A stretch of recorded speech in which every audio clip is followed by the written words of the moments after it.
Take us away. So, how are you feeling today? Not any particular way. Fuck me, I cannot do these fucking yes and things. I need to do them myself. I can't do them. Like the prompting, it doesn't work. It's fine, it's fine. Some people pitch and some people are batters. It's fine. I will never not freeze up. So, I guess you're just someone that the Mets trade away too early then? Just pure pitching? His name was Daniel Murphy, and he was gonna take us there in 2016. Well, let us all hold a candle out for Mr. Murphy. The GOAT. And the other victims of the outgoing Mets management. So I have a two-part answer to that question. Mm-hmm. Because physically, I feel like shit. I got hit by a fucking car the other day. I can walk or whatever, but I got hit by a fucking car, and it was a hit and run, and I just watched him speed off. And you have to understand that we live in the law and order part of the city. So I'm just seeing what those words mean in practice, and it turns out that it amounts to about 60 around the fucking corner. So yeah, that sucked. Fucker. I'm also hungover. But the reason I'm hungover is also the reason that spiritually, I'm great. And that is that a bad thing happened to another person, and I am glowing in it. Sam's being cautious. I understand. I'm not even being cautious. I'm not doing anything. I'm not feeling any way about it. I'm not saying anything about it. I am, like, perhaps this is superstition right here, and I've, in the past been unkind to the superstitious. I've been... I never stopped. Dismissive of them. Yes, I have been. This is less me being superstitious, and this is me not investing in something that I don't know what the payout is going to be. You understand? I mean, I understand that we move through a world in which we have little to no control of any outcome. But I'm someone who likes to enjoy... Seems like the outcome is the worst one that they could have come up with. That has been a trend. Like, remember, SARS? Remember when that never made it over? 27 people in the U.S. ever caught SARS. I understand that trepidation, but I like to enjoy individual moments. And maybe there is a fucking disaster around the corner. But today... Okay, there's a breakdancing move called hand hops, right? Is it anything like a dark hammer? It is actually similar to a dark hammer. It's like an upside-down dark hammer. That sounds like it hurts. I've seen dark hammers. How do you do the... It's like being a god. Now, all your weight is on one hand upside down. And you're just jumping up and down on it, right? Mm-hmm. Fun-looking move, fun time, potential risk, very loud, very heavy. Now, understand, I'm on the second floor, so I live above someone. And I live above my landlord. But when That's what true courage looks like, ladies and gentlemen. I just heard the news and I was already upside down. I'm surprised I didn't drink while I was doing the hand hops. And then after that, remember we used to play Def Jam Fight for New York a lot? Fuck yes, I remember. Kick-ass game. Fucking amazing. Remember that song, Let's Get Dirty? Yeah. I just had that on loop for like 20 minutes. So, I feel wonder shit. Wonderful and shit. I am kind of dying as well. I have the worst hangover. We all are, slowly, etc., etc. Oh no, I'm the guy who lives forever. I'm the protagonist. It's like Dune. Yeah. Yeah. He's just wandering through the desert somewhere as the plot demands. You don't look like Timothée Chalamet to me. Oh, so now Timothée Chalamet wasn't black, huh? So, today's theme is a continuation of yesterday's theme, which we're just marching through some of the extended... What? Yesterday. Oh, no, right. I'm being pedantic right now. Go on. Oh, okay. Hey, everyone. Let's do this so Sam Lagow is comfortable. This week's theme is a continuation of last week's theme, in which we are sort of just cartwheeling through the Pokemon franchise here, right? Yeah. And in the extended franchise, we're not really doing the video game stuff because... I'm probably going to talk about video game stuff anyway. This is me. We're visiting the outlying islands of the Pokemon Empire. Understand, Weeaboo Hell exists because of Pokemon, because that was mine, and I'm definitely not alone in this. Mine and many others' entryway into Japanese media. Holy crap. I'm trying to figure out my source zombie now. I think it must have been... It was something on the core, like, shonen shoujo spectrum. A Sailor Moon or Dragon Ball Z or Yu Yu Hakusho kind of thing. It was all happening in the late 90s on Kids WB Cartoon Network. I feel like Toonami was a little bit later. Did they have any scraps before Toonami of anime? I'm not sure. That's a good question. Lord, I can't remember back that far anymore. Like I remember visions, right? I've got flashes of, you know, what was on TV and what TV looked like. I remember I'm not going to start getting into this, but I remember, you know, actually having to wait for a given day and wake up at a certain time to watch it at a certain time in the morning. That's when Pokemon would be on. Oh man, I watched all those Saturday morning cartoon blocks, and by all of them, I mean it must have only been one or two because you physically can only watch one channel at a time. But remember during summer break where they'd air all of the Bugs Bunny cartoons and they'd call it June Bugs? Yep. That fucking ruled. I miss June Bugs. Really rough time on the parents that had just... No, it's easy. I was just like there in front of the TV and they didn't have to fucking deal with my bullshit. I would very much commentate the program happening. Everyone had to know. You have to imagine he says rabbit season, duck season, and I go, "Bah God! He's turned it around on him!" So the original Pokemon anime is just the reason you weeb this hard to this day. Yes, that's where it all began. All right, now we know what your first zombie is. Yeah, sometimes when I'm feeling pretentious, I'll tell people it was when they originally aired Mobile Suit Gundam on Toonami, like back in like 2009 or not 2009, 1999, 2000. Okay, so that's what you say if you're on, I don't know, a first date with a fucking nerd, I guess. Yeah. Dude, I shouldn't have said it here. Now I can't fucking do it again. Dude, I'm not proud. I think I might have been watching Card Captors or some shit. There was a whole lot that I was watching back then, like after Pokemon too, like during, after, you know, late 90s. I think it was around 98, 99 when Pokemon first aired in the States. I want to say it was 99. Okay. And I remember there being other anime on TV. I cannot remember what the fuck it was, but it was there, definitely. I remember a lot of it. I remember too much of it. I remember Fighting Foodons, which was a Mon show about food that turned into monsters. I remember Ultimate Muscle, which, I do remember Ultimate Muscle. as it turns out, was a sequel series to Kinika Man. I am just learning that, and I mostly remember Ultimate Muscle because it had the most bizarre US theme song. And the melody still just sort of catches in my head from this day. It just opens with a guy, this deep baritone voice saying, "Some bad boys from outer space." And then the crowd chants Ultimate Muscle. It's almost a shame that they did away with English theme songs for anime.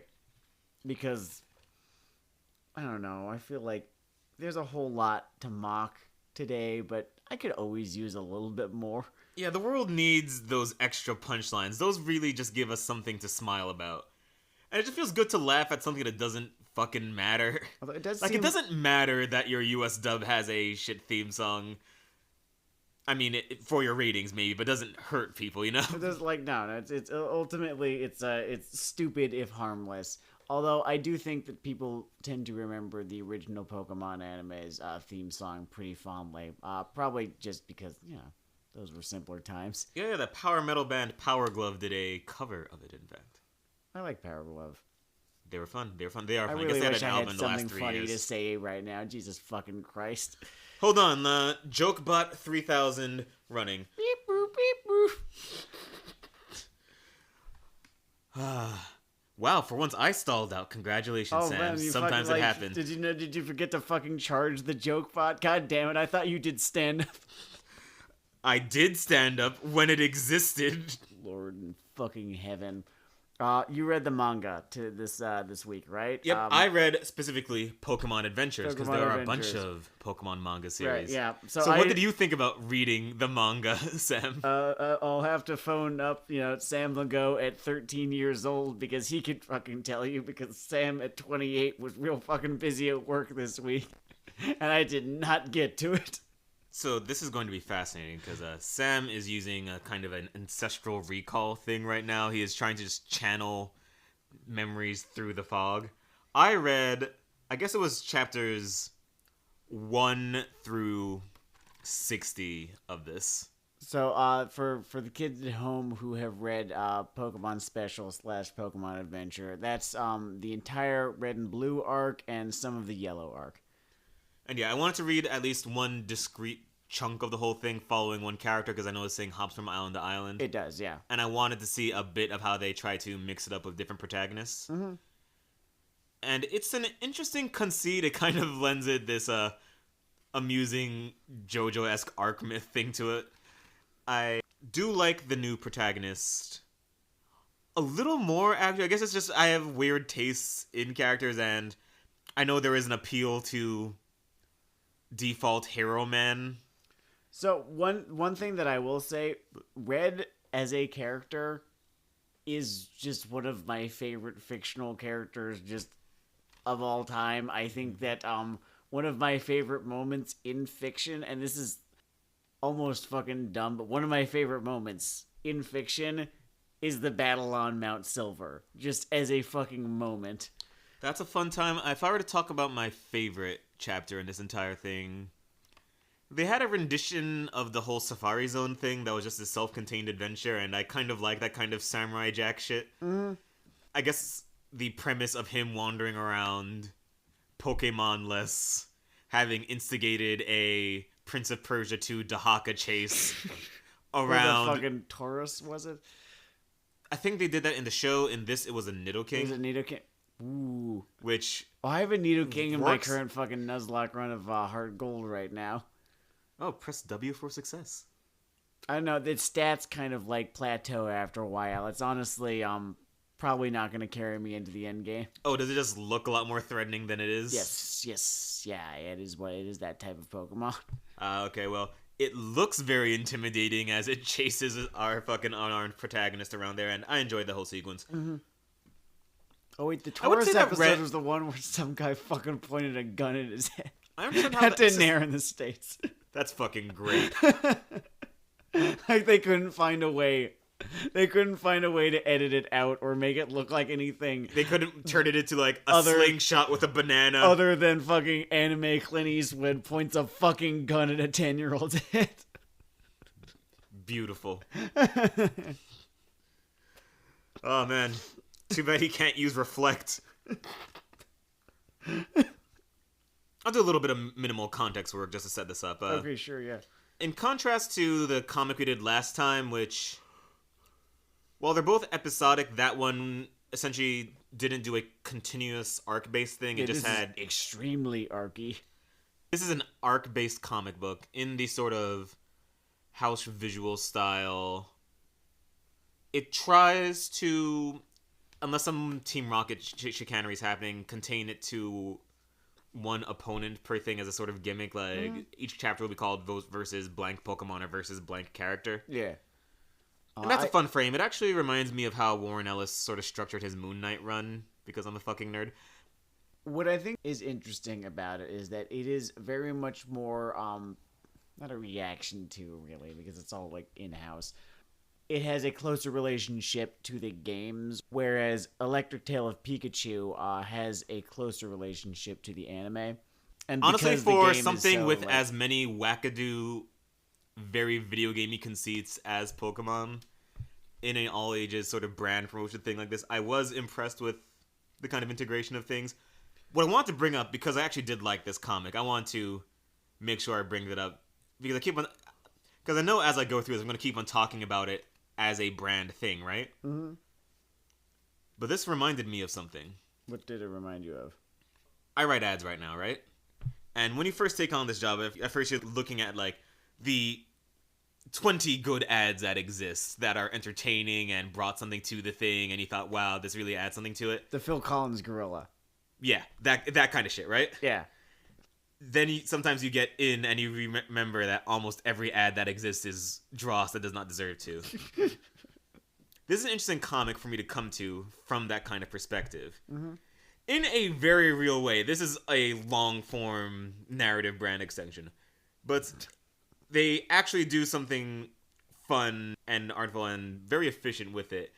And I wanted to compare it to our time with gacha shows, which we haven't done as many as I suspected because it often feels like an empty exercise. Yeah. I mean... Because you say, this is just an ad. This is just here to bring you into it. I'm pretty sure Princess Connect Rejive was a gacha show, and that was the last one that we've done in recent memory because I was fucking... That was it after that. I had no more fucking patience for it as a genre.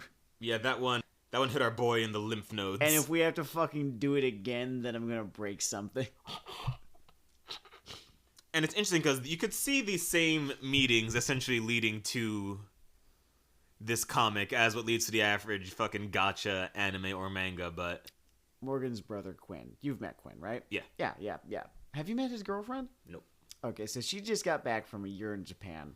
And she said the most fucking depressing thing to me, which is that on the fucking Tokyo Metro or whatever, everyone's fucking playing Azure Lane or whatever the fuck. Everyone's playing fucking gacha games. This trend is going to be around for a fucking while. Sit tight.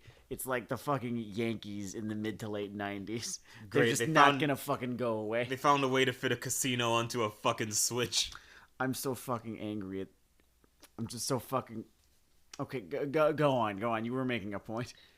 My point was that this, like Tyler the Creator doing an ad with a goat, or even just go back to that fucking lemon car ad shit, I can get even angrier at the average gacha shows, just knowing that you can do something that was entirely pushed and conceived and promoted as a brand extension without just vomiting garbage into the media stream.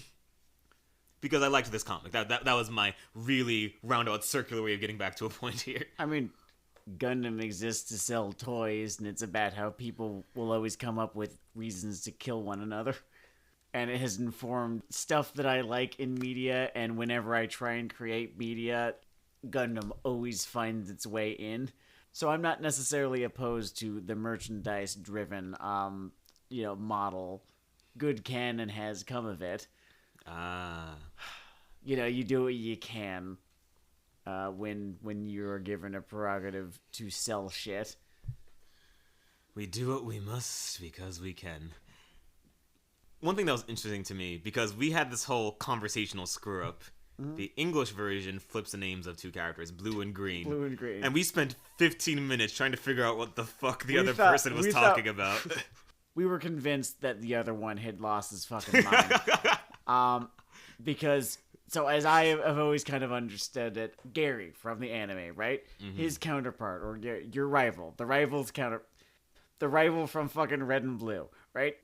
I always understood his name to be Green because in Japan, that totally is his name in this. Not so in the States where he is Blue. Likewise, there is a female trainer in this who would eventually become Leaf from the remakes, right? Yeah. With the kind of fishing hat, or the bucket hat. You Leaf with the bucket. I like her hat. Anyway, she is Blue in Japan, but is Green in the States. Yeah, she's on a whole Catwoman bit, and the point is that it really just made us both think the other person was having this Berenstain Bear moment, this kind of aphasia. Like, oh man, his name's Green. What the fuck are you talking about? Look at his jacket. Do you smell toast?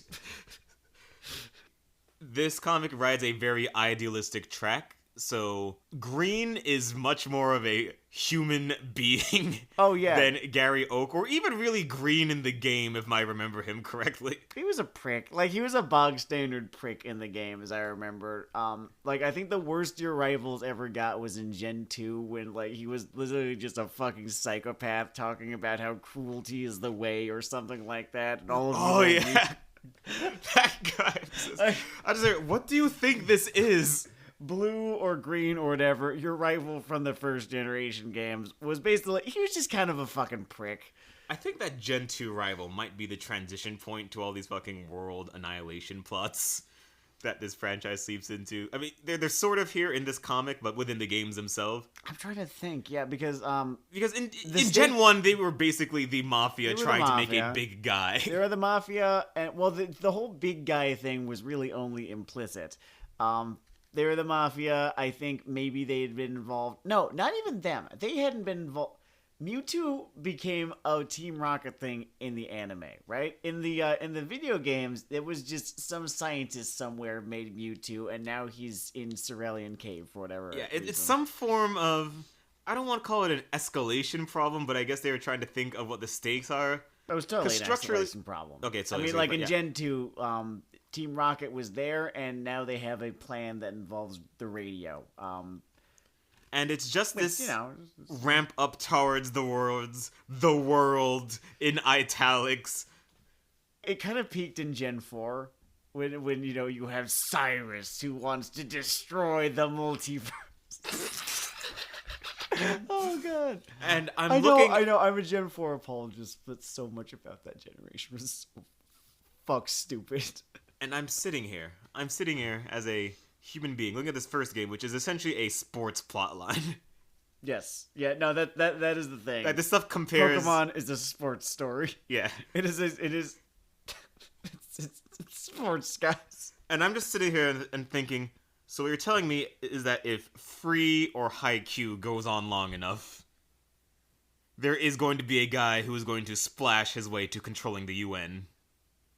And in the season following that, there is a guy. No, he'll be a coach this time. They gotta mix it up. Mm-hmm. There is a coach whose team is trying to splash its way to causing a fracture along the Prime Meridian that splits the world into two perfectly equal halves. I swear to God, this happened in Hey Arnold.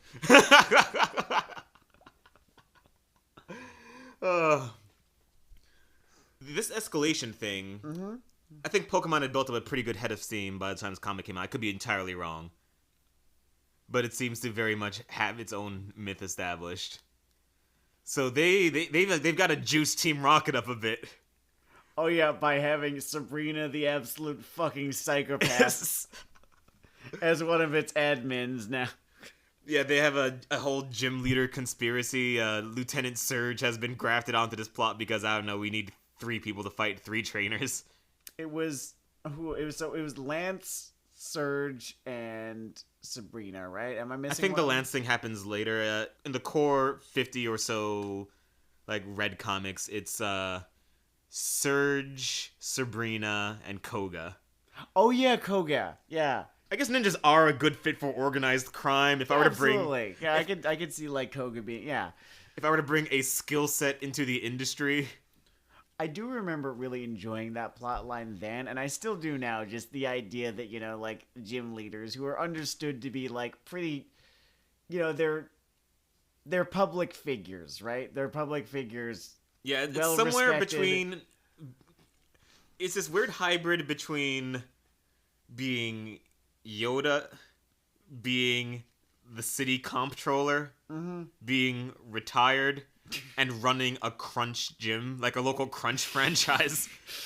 Seems to be the hybrid role of a gym leader. It's strange. I always wondered, and this is going way the fuck deeper into it than I really should be going, or like anyone really needs to be going, right? Because you don't fucking think too hard about the Pokemon world. It's not going to make sense if you do. Oh, but yeah, by the way, when I say this is a fun, good comic, like, I'm saying this is a good kids action series. I'm not saying this is some deep. This isn't fucking Monster. It's not a character study of. No, it's just good at doing what it does. But here I am getting lost in the weeds right now, thinking about, is Pokemon Society that amazingly wrapped up in the idea of these Pokemon leagues, right? Or is it just that you're only ever playing these games from the perspective of someone who is, part of this sport that is such a big part of this society, right? All right, so there's the answer I suspect, and there's the answer I want. Okay. So the answer I suspect, just tonally from later entries in the franchise, is that everyone has at least a finger in this pool.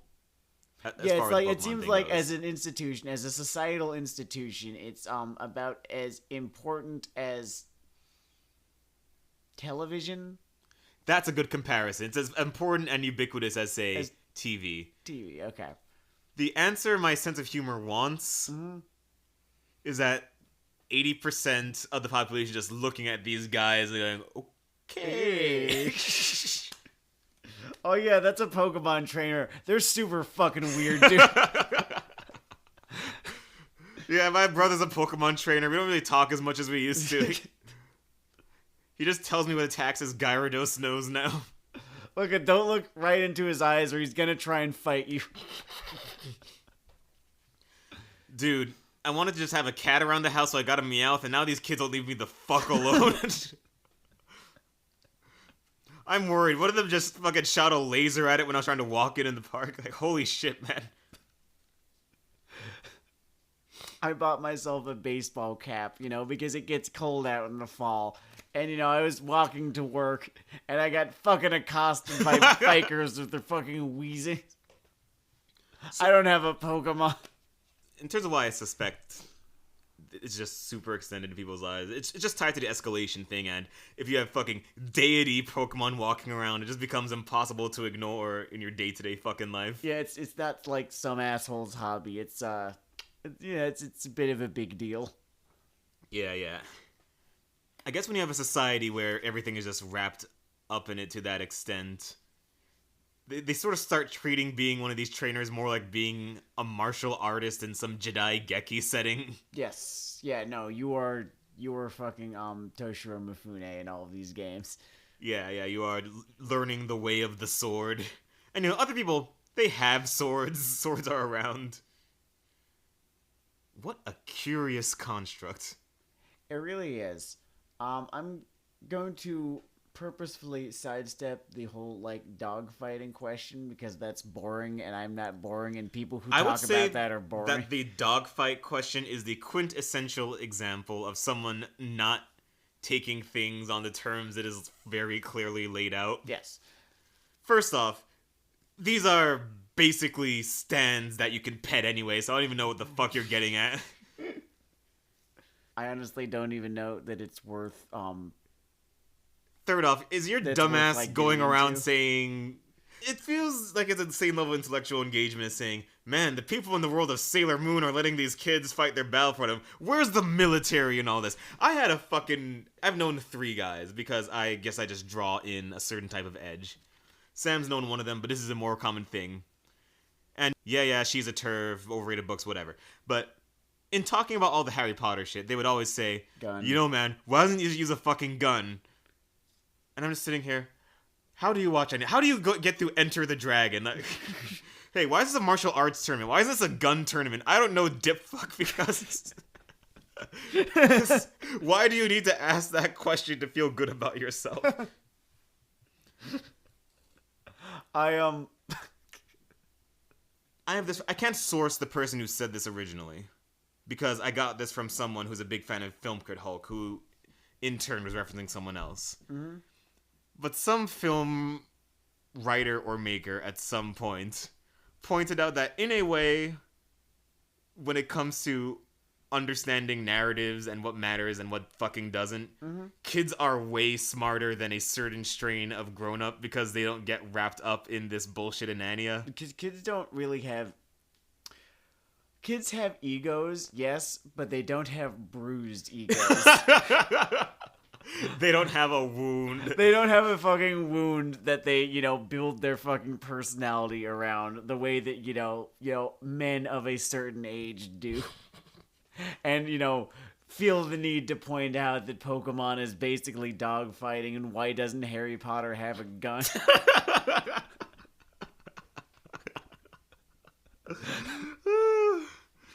That is fucking true. That is a good point that you've made there. And I think it's just something happens to guys in middle school or high school. I think it's high school. I don't know. For me, it felt like it was high school. And they have to feel like they need to do something about it. And luckily, I feel as though I have gotten past my need to quote-unquote do something about it. And now what I'm doing about it is I have a fucking anime podcast. It's a thing you're supposed to grow past, like teething. Mm-hmm. I would almost call it an emotional stage of puberty. Yeah, but they're like people who are They're just stuck there. They just live there, yeah. They just never got fucking past it. It feels like some kind of fucking invective ad against hormone blockers or whatever. Artificially extending puberty? That's disgusting. Do you want these kids to be stuck asking why Harry Potter doesn't have a gun longer than is natural? No. That's why the Turf Island Foundation for Preventing Man-Children is here. I think there would be more TERFs if you framed the argument that way. If you just had people if you just had people walking around saying, if you let teenagers make these kind of choices, you're going to have people saying, why isn't someone called the ASPCA on Ash walking around well into their late 40s? Is that what you want? Is that the world you want to live in? I think not. I'm glad they're not smart enough to tilt that windmill.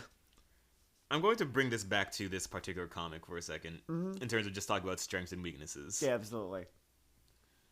So, in terms of weaknesses, this thing is always sort of trying to move at a harried clip.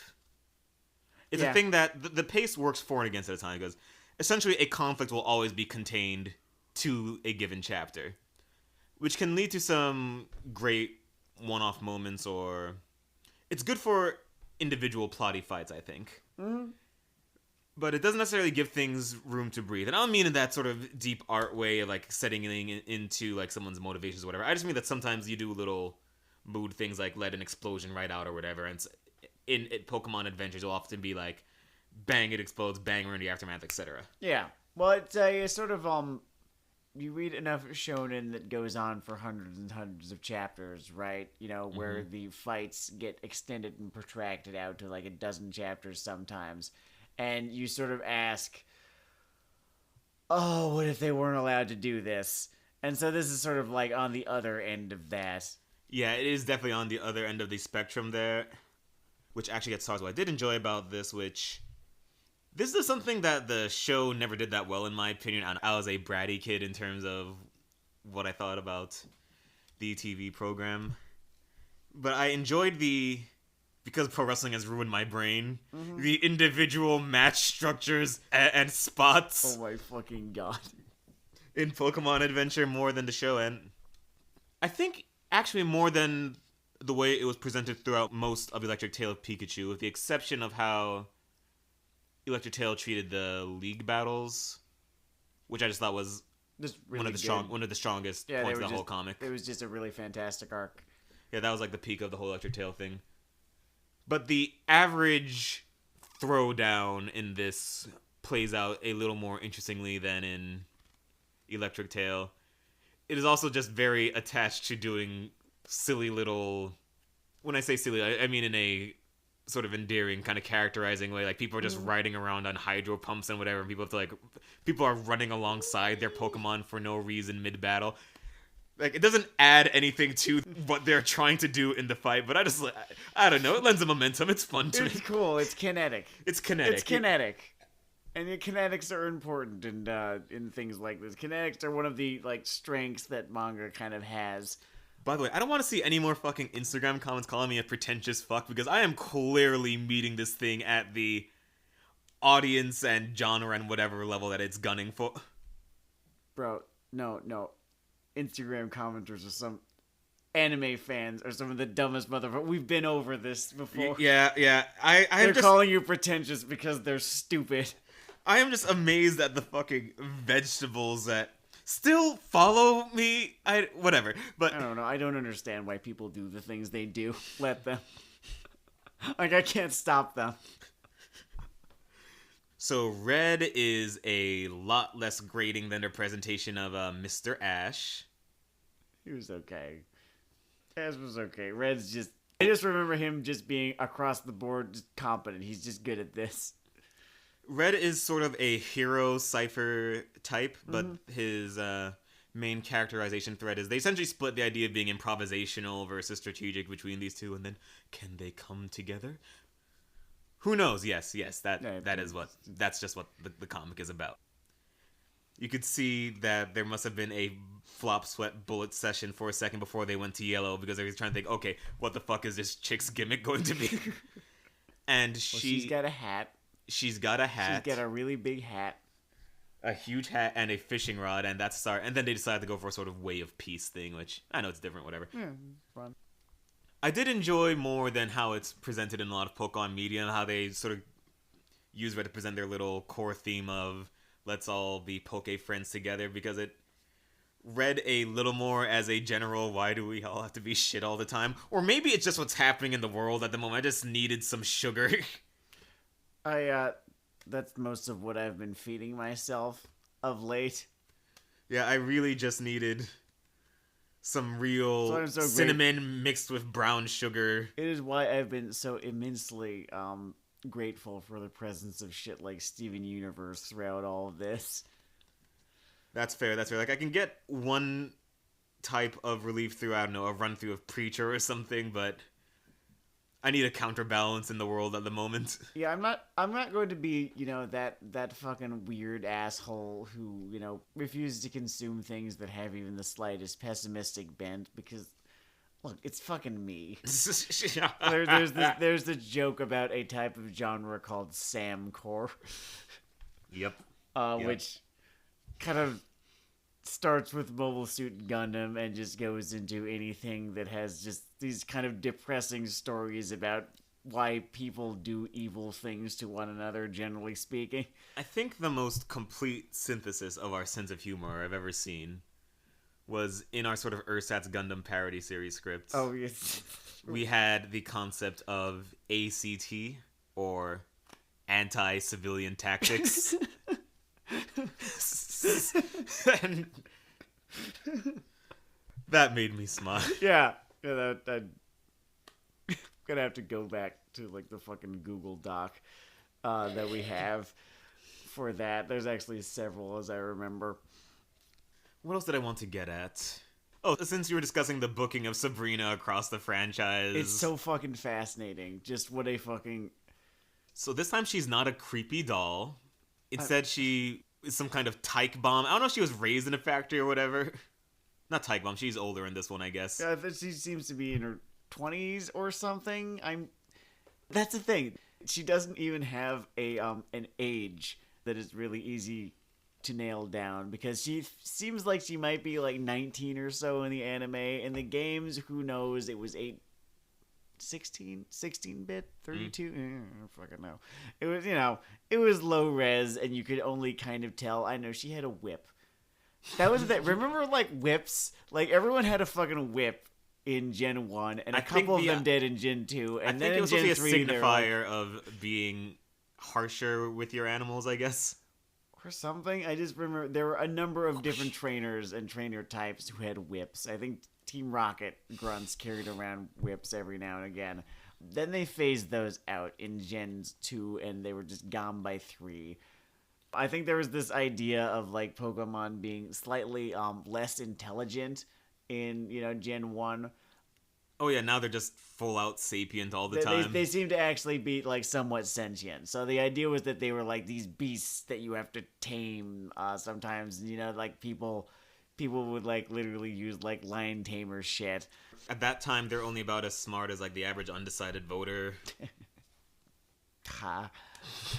We respect everyone here on Weeaboo Hell, except half the country. Go fuck yourselves. But sorry, I don't mean go fuck yourselves. I mean go fuck yourself. Damn it! I did it again. It's pretty compulsive. It's a problem. I'll work. Not my problem. On me. Mm-hmm. Although that's kind of fun, though. The way in which the franchise has kind of evolved. Kind of the way in which the idea of Pokemon has evolved, since 1995, 6? Mm-hmm. Something along those lines. Like, starting with, the idea that Pokemon are a little bit more intelligent than they were originally imagined to be. I think there's this idea that started to come about in Gens 2 and 3. I think Gen 3. It seemed Yeah, like more in Gen 3. The idea that society developed differently in the Pokemon world because of the presence of Pokemon than it might have. And that's less of a thing in Gens 1 and 2, I'm pretty sure. But, like, in Gen 3, you start getting references to just stuff does or does not exist in the Pokemon world specifically because of Pokemon. That is a wacky ass idea. And kind of amusing. I just realized I don't think I even saw a car in fucking Pokemon until like Gen 4. That's just sort of, like, cars kind of just can't fucking... Oh yeah, the whole overworld thing. The whole overworld thing, like, you know, it's understood. Like, that's the thing with video games. It's just like, wow, man, this entire country is, you know, if you like measure it out, is more or less the size of a neighborhood in Brooklyn. Now, because I am a ill-tempered child, I do have some things I want to make fun of. What would you like to make fun of? First off, over in Saffron City, they just put the whole peak of the whole Team Rocket plot there. I don't remember if it was like that or wasn't like that in the games because... Yeah, there was the fucking Sylph Company takeover. Yeah, they the whole had that Sylph kick-ass music. They do this like Call the Riders of Rohan thing with the League of Justice Gym Leaders. I think it was something like the Justice Gym Leaders or the Gym Leaders of Good. And I'm just like, what are you doing? And it's funnier because what they do has no bearing to what the fucking Power Trio does inside the building. And it's funnier fucking still because they did not build up any connection between the non-Rocket gym leaders, really. So that was just like every other gym leader? It was everyone that wasn't in Team Rocket or X-Team Rocket. It was Brock, Plant Lady... Erica. Plant Lady. Okay. Misty. There might have been a fourth one. Blaine, they gave him this whole plot line where he had run away from Team Rocket but had to redeem himself by stopping Mewtwo from Mewtwoing. Fascinating. There is a whole weird myth arc to this thing that I kind of admire. Yeah, no, it's within the playground it's playing in. Neat. I think that's it then. Because besides those three, right, there's Koga, Lieutenant Surge, Sabrina, Giovanni, and now Blaine, right? So I guess it's just those three guys. It's funny, so Blaine is a fire trainer, so I think of the word blaze, and because I think of the word blaze, my brain cannot help but be dragged to the existence of Blaze Ya Dead Homie, a juggalo rapper, who is a gangbanger who got shot and came back as a rapping zombie.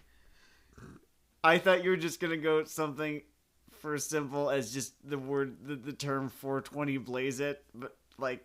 Nope, I go to a far dumber place in my head. We're going deeper than that. How long do you think it took Blaze Ya Dead Homie to make a song called Blaze It? Or is that like one wordplay tier above like the average juggalo rapper? This is a question? I don't... Premiere album? Debut album? I'm... Not even that, just the fucking mixtape that they pass around to get a record deal. Are you sure that's what did it? Or maybe it would be like his more emotional, more mature, sophomore effort. You know, when we start exploring the Blaze Ya Dead Homie character... Something about this topic of conversation is making me feel exceptionally tired. And not just because it's almost 2. I think it's because you've been putting up with my shit for going on 15 years now?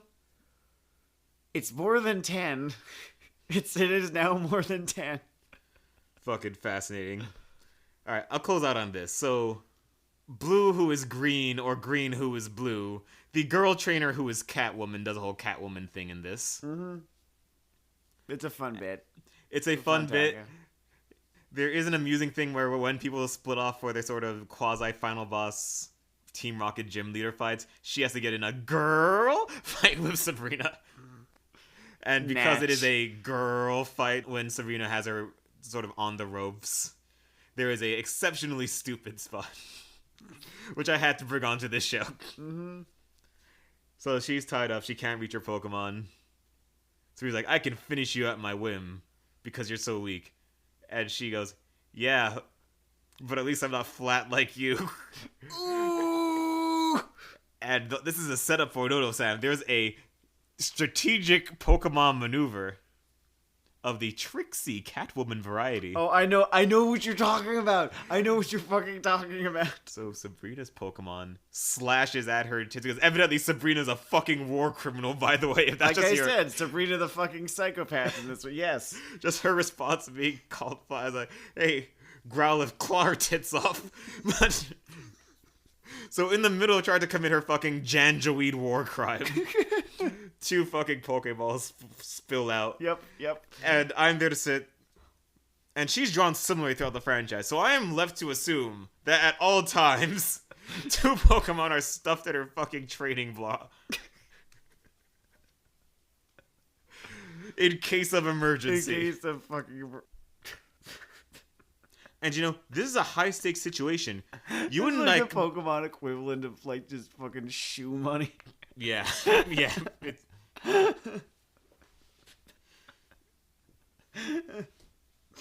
So that exists. Mm-hmm. Anyway, Pokemon Adventures is just an amusing episodic action-based time. I like it as a brand product. It reminded me that advertising does not have to make me hear the clanging metal song from fucking Silent Hill 2 in my head.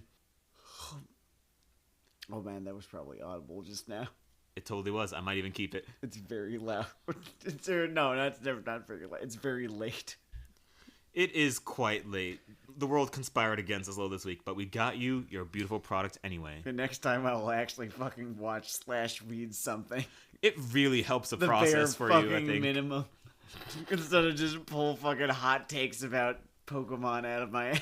It's not every week that we do something in a franchise that Sammy Boy has dedicated his life to, so I think in the future he will have to. I will actually have to like put in some work. I got lucky this time.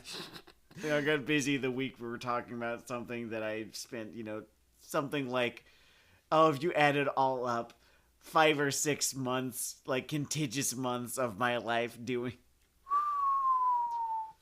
That's a lot of tall grass, kids. Right? It doesn't seem like too much, right? But then, I'm 28 years old, right? And there's 12 months in a year, 28 years. All right, let's assume do some 6 math, months. kids. Let's assume Action 6 math. months, right? Oh god, I've just been confronted with my inability to fucking do this math. This man's on the border of hyperventilating from the pressure Oh god. Okay, so 28 of remembering his arithmetic. times 2. It has been some time, hasn't it?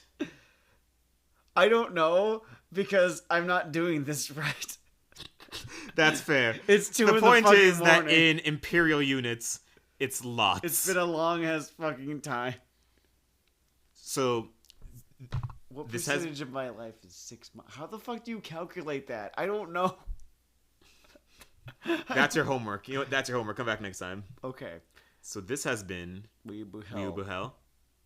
It's Weeaboo Hell. Weeaboo Hell. I am Dennard Dayle, who is currently wide awake because I was asleep an extra 4 hours today from my Trump Rona hangover. I am so very tired, and they call me Lagow. They call him Lagow.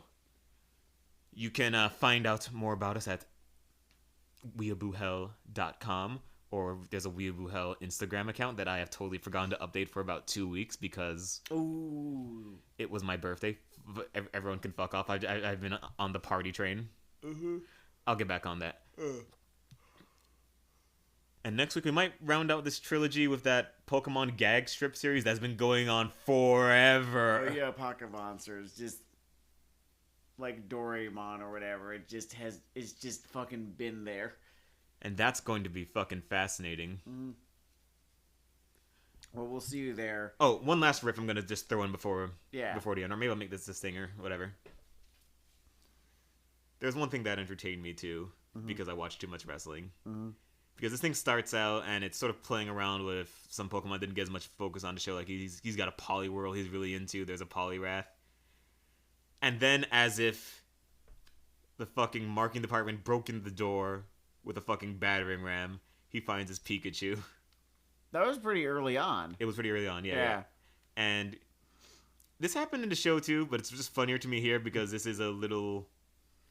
Normally, you don't feel the thumb as strongly in this comic. But he gets to the rock gym and circumstances sort of contrive that he has to face Onyx with only Pikachu. Yeah. And I just kept seeing in my head, lol, Roman wins. I think that's just the one thing that is the same throughout all fucking canons. Whether your name is Ash or Red or what have you, you have a fucking Pikachu. You have a fucking Pikachu. It's in your top 3. It's in your top 3. Is your fucking go-to. You know, you could. It is either, you know, the Red whose name is Ash in the anime. It is the Red whose name is actually Red in the, you know, manga. It is Ash from Electric Tale of Pikachu. It is the Red that you face on the slopes of Mount Silver. Peak of Mount. I think it's like meant to be the peak. I don't know. Mountain Land. In Mount Silver. It's an amusing tale. Anyway, good time with you people. Have a great one. Fuck 12. Fuck 12.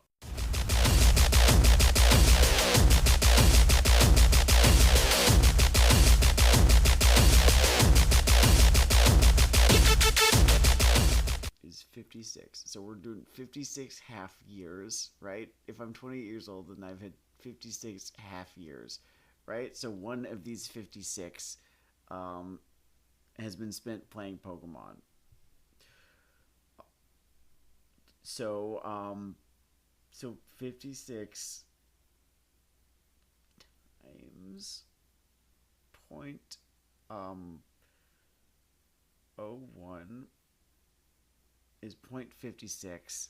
Oof. Okay, so that's 1% of 56. So times 1, that's still 0.56. Yes, Sam.